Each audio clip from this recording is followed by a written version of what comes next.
આજરોજ મોરબી જિલ્લા traffic police દ્વારા મોરબીના શહેરના જુદા જુદા વિસ્તારમાં ટ્રાફિકની સમસ્યા નિવારવા જે ગલી રસ્તા અને જૂના સાંકડા રસ્તાઓ છે એમાં લોકો પોતાના વાહનો છે એ બિનજરૂરી રોંગ સાઈડમાં ચલાવી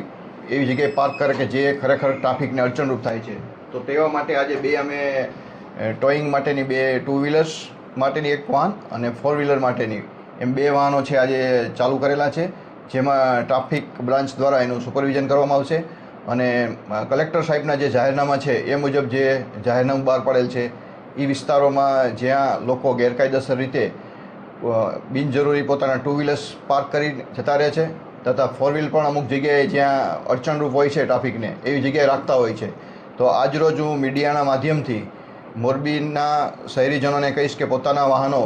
જે નિયત પાર્કિંગ છે ત્યાં પાર્ક કરે. બિનજરૂરી કોઈ પણ અડચણરૂપ ટ્રાફિક થાય એવી જગ્યાએ જો વાહનો પાર્ક કરવામાં આવશે તો આ 2 ક્રેન આજે ચાલુ કરી છે એના દ્વારા એના વાહનો ક્રેનથી લઈ અને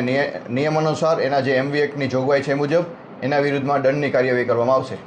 જુદી જુદી જે MV એક્ટની જોગવાઈ છે એ મુજબ દંડની જોગવાઈ છે એ મુજબ દંડ લેવામાં આવશે. તો આજના શુભારંભ કરેલ છે બંને જે વાહનો છે એ શહેરના જુદા જુદા વિસ્તાર A ડિવિઝન B ડિવિઝન વિસ્તાર છે જ્યાં ટ્રાફિકની સમસ્યાઓ છે ત્યાં ટ્રાફિકના કર્મચારીઓ સાથે આ 2 વાહનો ફરતા રહેશે અને જો કોઈ એવી રીતના બિનજરૂરી રીતના જે અડચણરૂપ વાહનો હશે એને ટોઈંગ કરીને એના વિરુદ્ધમાં